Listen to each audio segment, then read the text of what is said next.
দেখো, এখন আমরা একটা সলিউশন করব প্রিভিয়াস ইয়ার্সের কোশ্চেন। তোমাদের আমি গ্রুপে দিয়েছিলাম।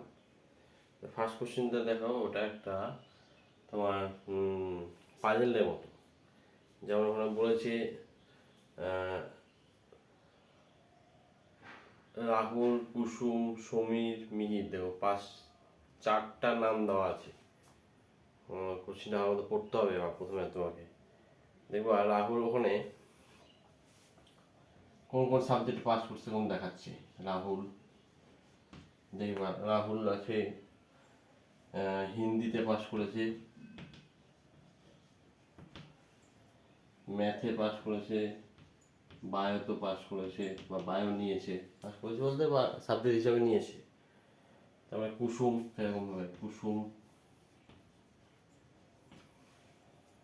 হিন্দি, ম্যাথ, আবার মারাঠি ভাষা। সরকার এলাম সমীর, সমীর এরকমভাবে কী করেছে, সমীর কী সাবজেক্ট নিয়েছে, হিন্দি, তারপর হচ্ছে বায়ো, তারপর হচ্ছে হিস্ট্রি। এরকমভাবে গীতা, গীতা হচ্ছে মারাঠি,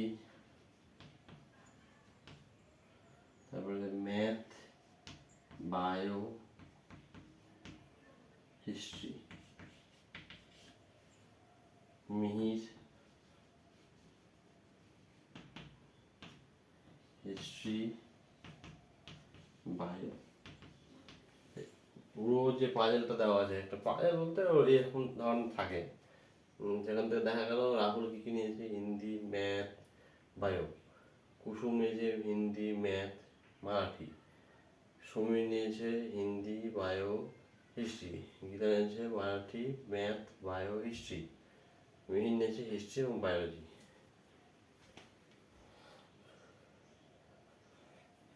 তাহলে প্রথম কোশ্চিনটা দেখবা, প্রথম কোশ্চিনে চেয়েছে যে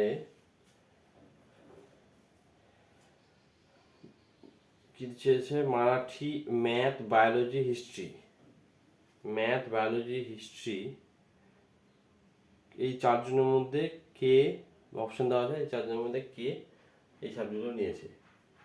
তাহলে এক নম্বর কোশ্চেনের অ্যান্সার হবে, ধরো কি পাচ্ছি, ম্যাথ, বায়োলজি, হিস্ট্রি। কি হবে, গীতা। এক নম্বর কোশ্চেনের অ্যান্সার হবে হচ্ছে গীতা। সেরকমভাবে দুই নম্বর কোশ্চেন দেখবা, ওখানে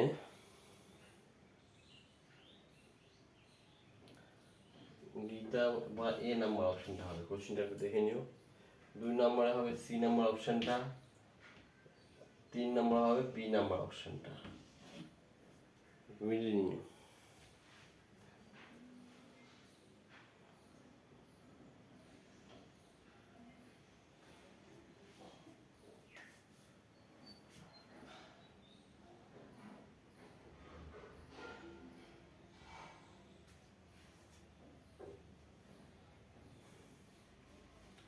ঠিক আছে, তাহলে এটা বুঝলাম।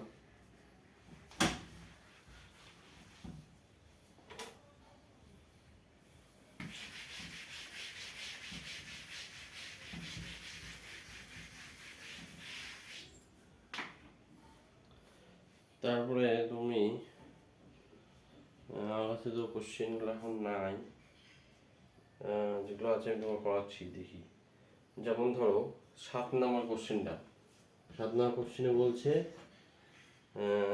এলসিএম বের করতে বলছে, ভগ্নাংশে এলসিএম। যেরকম দেওয়া আছে 25-এর 7, তারপর হচ্ছে 15-28, আচ্ছা 20/21 এর এলসিএম বের করতে হচ্ছে। এলসিএম বের করার নিয়ম কি, ভগ্নাংশের এলসিএম বের করার নিয়ম হচ্ছে, যদি এলসিএম বের করতে বলে ভগ্নাংশের এলসিএম হচ্ছে উপরের লব যেগুলো আছে, উপরে যেগুলো আছে 25, 15, 20 এগুলোর এলসিএম, আর নিচের হর যেগুলো আছে 7, 28, 21 এগুলোর এইচসিএফ মানে গসাগু। এটা এলসিএম এর ক্ষেত্রে এলসিএম যেটা বের করতে হবে সেটা উপরে বের করব। যেমন যদি এইচসিএফ বলতো, এইচসিএফ বের করতে বলতো, তাহলে আমরা উপরে বের করতাম এইচসিএফ, মানে উপরের যে লবগুলো আছে সেগুলো এইচসিএফ, আর নিচে হরগুলো সেগুলো হচ্ছে এলসিএম। এরা এলসিএম তুমি বের করো, লসাগু কত হবে? লসাগু মানে কি এমন একটা সংখ্যা যেটা তিনটে দিয়ে যেন ভাগ যায়। কি হতে পারে? 25, 100, 100 এটাতে ভাগ যাবে না, এটাতে ভাগ যাবে, তাহলে এটা হচ্ছে না এলসিএম। 200 এটাতে হবে, মানে এটা তুমি নিজে ছোটবেলা যেভাবে করতে হবে করে নিতে পারো। এটা আসলে হবে 300, এলসিএম হবে 300, আর নিচে কি হবে?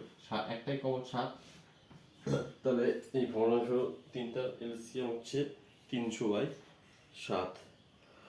এটা একটা অপশন আছে, ঠিক আছে? এটা গেল। তারপরে দেখো 9 নম্বরটা, দুটো ত্রিভুজ বলা আছে, ত্রিভুজ।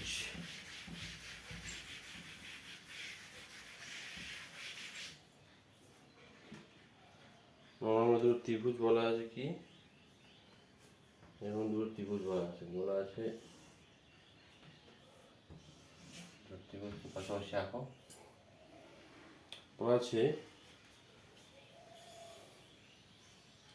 ই না, ওখানে কিছু একটা নাম দেওয়া আছে, আমি নামটা ধরে নিচ্ছি। ধরো A B C E F G, বলা আছে এ বি, এটার যে উচ্চতা, এটার উচ্চতা 5 ফিট, এই গোড়ার দূরত্ব হচ্ছে 3 ফিট। আবার বলা আছে এই গোড়ার দূরত্বটা হচ্ছে 30 ফিট। তাহলে এই দূরত্বটা বের করতে বলছে, ধরলাম এক্স। বলছে এই ত্রিভুজ দুটো সমান, সিমিলার, মানে এটাও যা এটাও তা। যখনই তুমি কংগ্রুয়েন্ট বা সর্বসম যে ধর্ম আছে, বাহু বাহু, বাহু কোণ বাহু, বাহু বাহু বাহু, কোণ কোণ কোণ, তো এগুলো মিলে গেলে এগুলোকে ত্রিভুজ দুটোকে বলে সর্বসম ত্রিভুজ। তাহলে সর্বসম ত্রিভুজের ক্ষেত্রে কি হয়, এই বাহুর সঙ্গে এই বাহু সমান, মানে অনুপাতটা সমান, এই বাহুর সঙ্গে এই বাহুর অনুপাত সমান, এই বাহুর সঙ্গে এই বাহুর অনুপাত সমান। সেরকম ক্ষেত্রে কোনো ক্ষেত্রে সেম দেখা হয়, সিমিলার ত্রিভুজের ক্ষেত্রে বলি আমরা সিমিলার ত্রিভুজ। তাহলে দেখো 3 মানে 30, কত গুণ? 10 গুণ। তাহলে এরকম 5 মানে কত হবে? এটা কত? 10 গুণ, মানে কি 50। আনসার কত হবে? 50 ফিট, ঠিক আছে? বা তুমি এভাবে করতে পারো, 5/3 = x/30, এখানে করলে হবে 10, নিচে কাটলো, x মানে 50।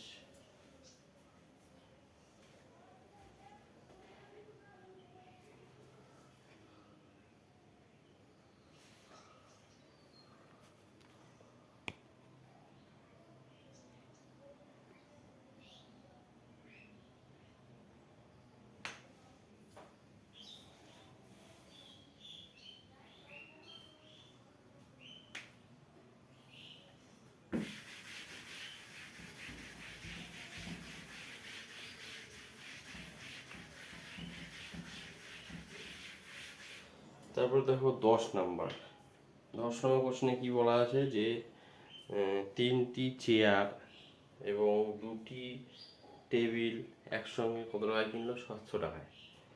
এবং পরে আবার দেওয়া আছে 5টি চেয়ার এবং 3টি টেবিল একসঙ্গে কিনলো 1100 টাকায়। তোমার কাছে চাইছে একটি চেয়ার এবং 2টি টেবিলের দাম কত হবে একত্রে।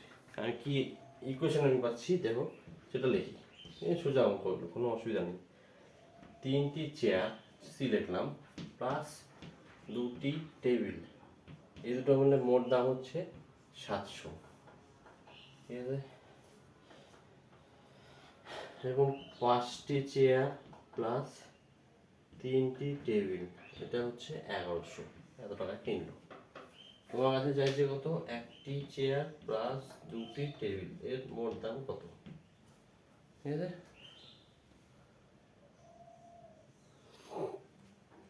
তাহলে দেখো আমি এখান থেকে চেয়ার এবং টেবিলে আলাদা আলাদা নাম মান বের করবো। কী করি, আমি অপনয়ন পদ্ধতি যেটা ছোটোবেলা থেকে করে আসছি। কোনো একটা কাঠবো ধরবো, কী করবো দেখো। ধরো আমি এই টেবিলটাকে কেটে দেবো, 2 দিয়ে গুণ করবো, এখানে 3 দিয়ে গুণ, সরি এখানে 3 দিয়ে গুণ করবো, মানে এখানে 3 দুগুণ 6 হবে, এখানে 3 দুগুণ এটা এই টি এর এই সহগটা এখানে গুণ করবো, টি এর সহগটা এখানে গুণ করবো। দেখো কি হচ্ছে, 3 দিয়ে যদি গুণ করি, দেখো এখানে এখানে 3 থেকে 9c plus 6d equals to 2100। এটা এখানে গুণ করি, 10c প্লাস 16 ইকুয়ালস টু 2200। কি করবো, মাইনাস করবো, মাইনাস করলাম, মাইনাস, এটা কেটে গেল, তা থাকলো কি minus c equals to minus 100। তাহলে সি এর মান হলো 100 টাকা, মানে একটা চেয়ারের দাম হলো 100 টাকা। এবার এই সি এর মান যে কোনো একটা জায়গাতে বসে, এখানে বসে, এখানে বসে, কি হচ্ছে সি এর মান 3 into 100 plus 2t equals to 700। কি হবে, 2t মানে কি হবে, 700 থেকে 300 মাইনাস 400, তাই t ইকুয়ালস টু কত, 200। তাই t এর মান 200 পেলাম, c এর মান 100 পেলাম। এবার তাহলে এটা পাবো, একটা চেয়ার এবং একটা চেয়ার দাম পেয়ে গেলাম, একটা টেবিলের দাম পেয়ে গেলাম। একটা চেয়ার দাম কত, 100, 2 ইন্টু 200, টেবিলের দাম 200 টাকা করে, 400, 500। তাহলে এই একটা চেয়ার এবং দুটো টেবিলের দাম হচ্ছে 500 টাকা। এটা আমাদের অ্যান্সার, অপশনও আছে।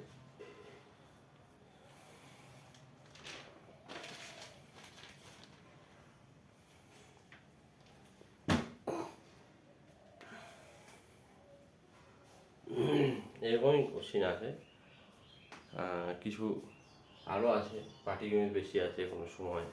অ্যাডভান্স ম্যাথটা আমার রেলে একটু কমই আসে, ত্রিকোণমিতি, তারপরে তোমার কী বলি, 3D মেনসুরেশন মানে পরিমিতি, এগুলো একটু কম আসে। অ্যারিথমেটিক, অ্যালজেব্রা একটু বেশি আসে। ঠিক আছে, 11 নম্বরটা দেখো।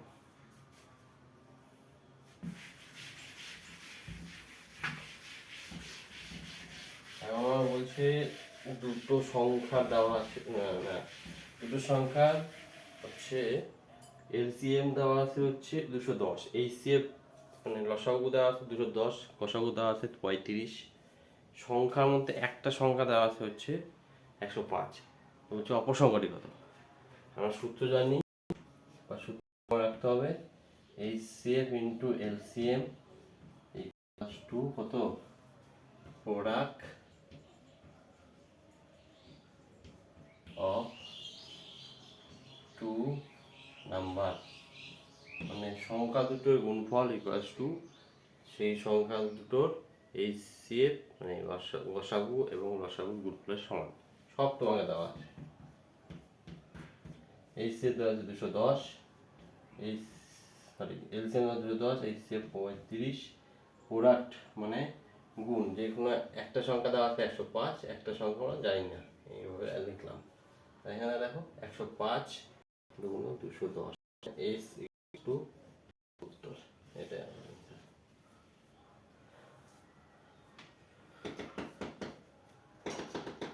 বুঝতে পারলে।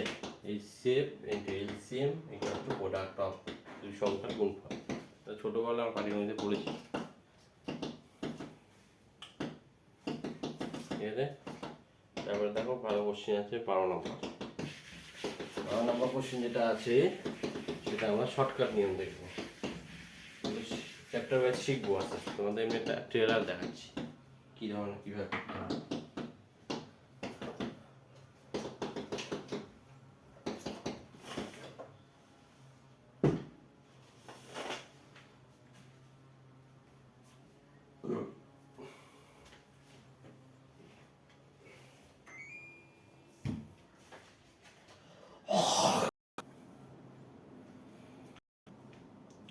আছে দেখো, এ একটা কাজ, যে কোনো একটা কাজ 15 দিনে কমপ্লিট করে, এই কাজটা বি 18 দিনে কমপ্লিট করে। এবং তারা যদি দুজন একসঙ্গে কাজ করে, আলাদা আলাদা না, একা একা না কাজ করে, একসঙ্গে কাজ করে এ এবং বি, তাহলে কাজটা কত দিনে সম্পূর্ণ হবে? সেক্ষেত্রে দেখো, তাহলে আমরা কি দেখলাম, কি লেখা আছে, একটা কাজ করে 15 দিনে কমপ্লিট কাজ করে, এ একইভাবে লিখতে হবে, এ একটা কাজ করে 15 দিনে, বি ওই কাজটাই করে হচ্ছে কত দিনে, 18 দিনে। হলো 15 দিনে এ কাজ করবে, বি 18 দিনে কাজ করবে। দুটো নিয়ম দেখাবো, বেসিক যে নিয়মটা যেভাবে করবো এটা শর্টকাট নিয়ম, নিয়মটাকে দেখাবো। তাহলে এই দুটো থেকে আমাকে এফিসিয়েন্সি বের করতে হবে, যে সবসময় কার্য কার্যক্ষমতা যে অঙ্কগুলো আছে, কার্য শক্তি যেগুলো আছে, সেখানে সবসময় এক সেই ব্যক্তি কত করবে, A B C X Z Y X এর আনুষ্ঠানিক ভ্যালু, একদিনে সে কত কাজ করতে হবে সেই মানটাকে বের করতে হবে আমাকে। তাহলে একদিনে কি কাজ করবে সেটা করতে হবে। ধরো কি করবো, আমি যদি তোমাকে শর্টকাট মেথডটা আমি তোমাকে বুঝতে বলি, দিনে কাজ করবে কত, এ যদি একদিন কাজ করবে, এ একদিন কাজ করে 15 দিনে কাজ করবে, একদিনে কত কাজ করবে, 1/15। বি একদিনে কত কাজ করবে, 1/18, তাই কি না? তাই তো, তারা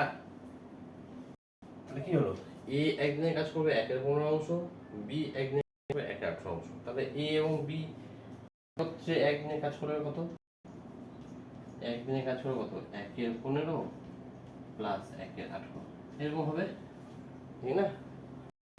তাহলে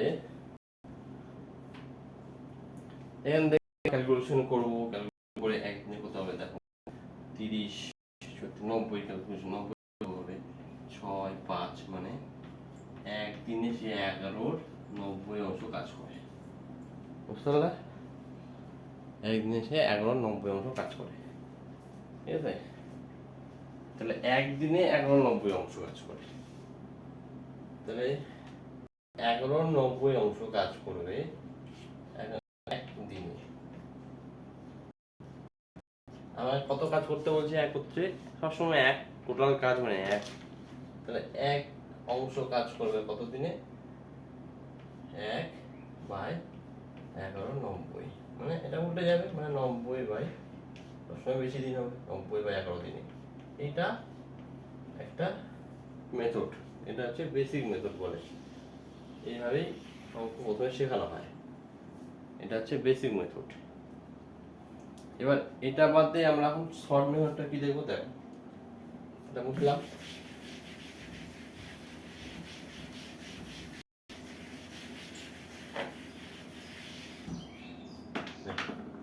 এখানে লিখলাম একদিনের কাজ, এ টোটাল কাজটা 15 দিনে করবে, বি 18 দিনে করবে। এবার এটা সেম এভাবে এলসিএম বের করবো, 90। তাহলে 15 দিয়ে 90 ভাগ করবো 6, এটা 5। এই যে এটা বেরোলো, মানে 6 আর 5, এটা কি বেরোলো, এটা হচ্ছে এফিসিয়েন্সি, এটা এফিসিয়েন্সি, এগুলোকে বলে এফিসিয়েন্সি, মানে এফিসিয়েন্সি বা দক্ষতা, মানে সে একদিনে কত কাজ করতে হবে। মানে এখান থেকে বোঝা গেল, এর দক্ষতা হচ্ছে 6, বি এর দক্ষতা হচ্ছে 5, বুঝতে পারলাম? মানে একদিনে এ কাজ করবে 6, বি কাজ করবে 5, আর এটা হচ্ছে টোটাল ওয়ার্ক, টোটাল ওয়ার্ক মানে সম্পূর্ণ কাজটা হচ্ছে 90 কাজ, 90 ইউনিট। এ একদিনে 6 ইউনিট কাজ করবে, বি একদিনে 5 ইউনিট কাজ করবে। তাহলে একত্রে কত কাজ করবে, এ প্লাস বি একদিন, টোটাল একদিনে কাজ করবে কত, 6 প্লাস 11 ইউনিট, ইউনিট লিখতে হয়, মনে জাস্ট না লিখলে হবে, এটা সব মুখোমুখি ক্যালকুলেশন হয়ে যাবে। তাহলে এ একদিনে 11, এ এবং বি একদিনে 11 ইউনিট কাজ করবে। কত ইউনিট কাজ করতে হবে ওদেরকে, 90 ইউনিট। আর 90 মিনিট কাজ করতে কত সময় লাগবে? 90/11 এত দিন। চলা শর্টকাট, এক লাইনে হবে, মুখে মুখে হবে। প্র্যাকটিস যত বাড়বে তত চোখে দেখে দেখে হয়ে যাবে, খাতা কলম লাগবে না। দেখতে হবে কতদিন, 15-18, মনে করে নেবো। কত হবে লসগু কত? 90, এটা 6, এটা 8, তাহলে টোটাল হচ্ছে 11। 90/11 এবার মুখে মুখে হবে এবং না দেখে না পেন ইউজ করে। বুঝতে পারলাম?